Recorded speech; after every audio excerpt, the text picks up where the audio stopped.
yang telah menidurkan para pemuda Ashabul Kahfi ini di dalam gua dan menjaga mereka dalam tidurnya, tidak ada yang gangguin, ya, dan tidurnya nggak ada yang gangguin, dan tidur yang lama tersebut tidak merusak tubuh mereka dengan cara yang disebutkan di ayat 17 dan juga disebutkan di ayat ke-18 ini, ya. Ayat 17 kemarin, bagaimana Allah mengatur suhu gua tersebut sehingga cahaya mataharinya tidak masuk ke dalam gua, sehingga tidak merusak tubuh para pemuda tersebut yang tertidur di dalam gua itu selama ratusan tahun. Ya, kita manusia biasa kadang baru 3 atau 5 hari mungkin kalau kita meninggal atau mati, tubuh kita udah mulai rusak. Tapi ini sampai ratusan tahun. Tubuhnya dijaga oleh Allah Subhanahu wa Ta'ala. Maka Allah bikin sedemikian rupa kondisi di dalam gua tersebut. Mulai dari udaranya, mulai dari cahaya matahari, dan sebagainya. Dan kalau kita lihat juga bagaimana di tempat-tempat yang lain, ya, kita mungkin pernah mendengar ada di wilayah mana di Indonesia ini ada suatu tempat yang kalau ditaruh mayat di situ mayatnya tidak rusak. Toraja ya? Karena Toraja, ya. Toraja. Atau Toraja. di Bali ada juga di Trunyan. Di Trunyan Bali, ke Bali. betul. Iya. Jadi subhanallah, Allah mengatur. Kalau dibilang di ayat sebelumnya, janganlah kau mengira bahwa kisah Ashabul Kahfi ini satu-satunya yang ajaib, yang menakjubkan, maka ciptaan Allah yang lain juga banyak sekali yang menakjubkan.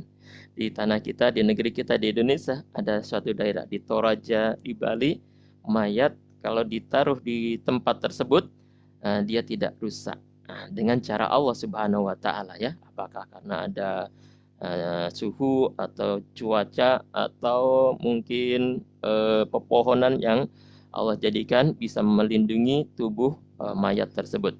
Ya, Maka untuk Ashabul Kahfi dengan cara dibalsem juga bisa, ya, betul. Dan terkait Ashabul Kahfi, maka Allah bikin sedemikian rupa. Dari Allah atur cahaya mataharinya. Kemudian di ayat 18 ini kita lihat cara Allah menjaga tubuh para pemuda Ashabul Kahfi ini dengan cara yang luar biasa. Nuqallibuhum, dibolak-balik, ya.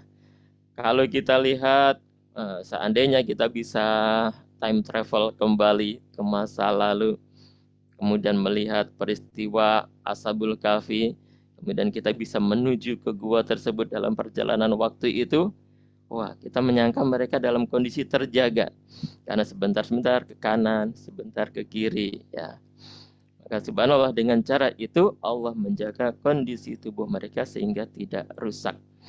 Nah, kita bandingkan dengan kita mungkin tidur sejam, 2 jam, kalau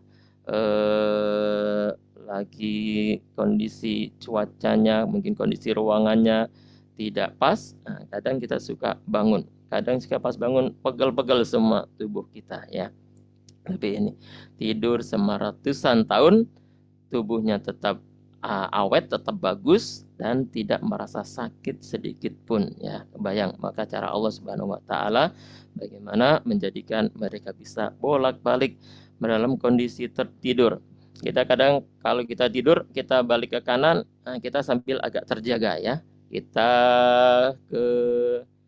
ada ke belakang, kita ke kiri juga dalam kondisi terjaga. Tapi ini mereka dalam kondisi tertidur.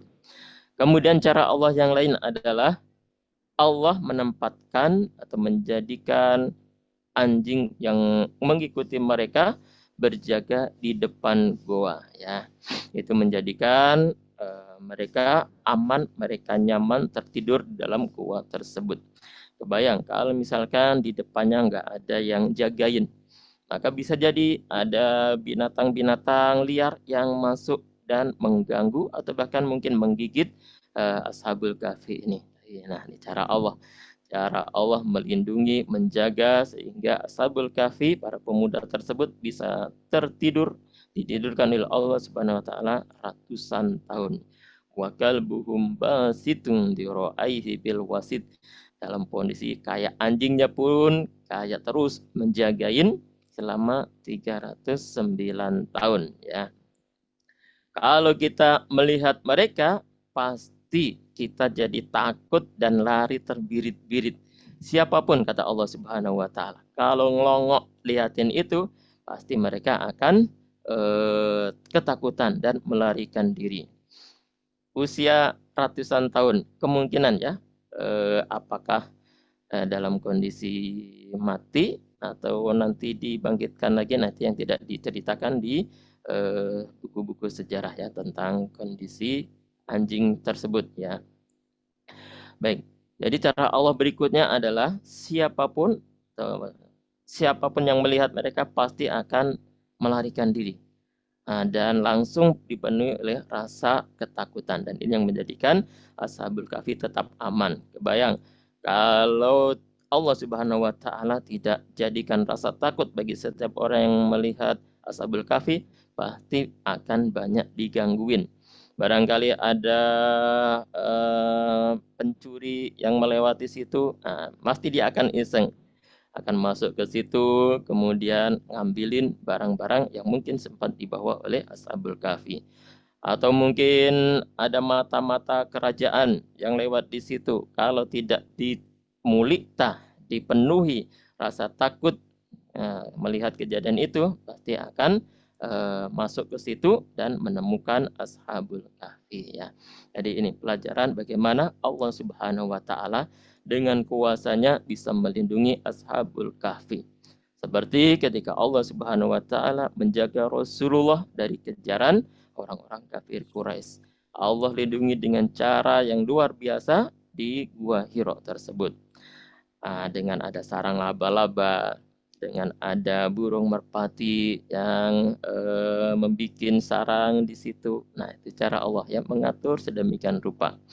Kemudian juga banyak sekali bagaimana umat Islam dilindungi oleh Allah Subhanahu wa taala. Mungkin kita pun juga sering merasakan bagaimana Allah Subhanahu wa taala dengan cara yang tidak kita duga melindungi kita dari bahaya, melindungi kita dari berbagai macam musibah ya yang mengancam kita. Maka dekatkan diri kita kepada Allah Subhanahu wa taala.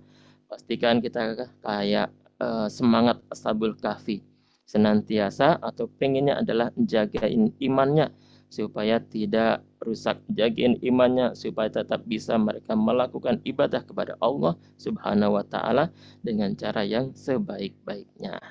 Baik, demikian ayah bunda yang dirahmati oleh Allah Subhanahu wa taala, pelajaran di ayat 18 tentang bagaimana mungkin enggak kebayang oleh kita, dan juga para pemuda ketika masuk gua itu juga enggak tahu seperti apa nantinya, tapi subhanallah cara Allah yang luar biasa jagain Ashabul Kahfi selama 309 tahun, enggak ada yang mengusik mereka. Sama, kalau Allah mau, kita pun juga sama akan terus dijagain oleh Allah Subhanahu wa taala selama hati kita senantiasa terhubung kepada Allah Subhanahu wa taala dan niat kita adalah untuk mencari ridho Allah Subhanahu wa taala. Baik, demikian ayat bunda yang dirahmati oleh Allah Subhanahu wa taala. Silakan diulang-ulang ayat ke-18 ini, semoga semakin lancar ya. Dan untuk pengucapan di wala mulita itu menggunakan li-nya menggunakan hamzah ya. Tidak menggunakan ain, sehingga jangan sampai nanti terdengar wala muli' ya. Jangan sampai terdengar suara ainnya, jadi hamzah.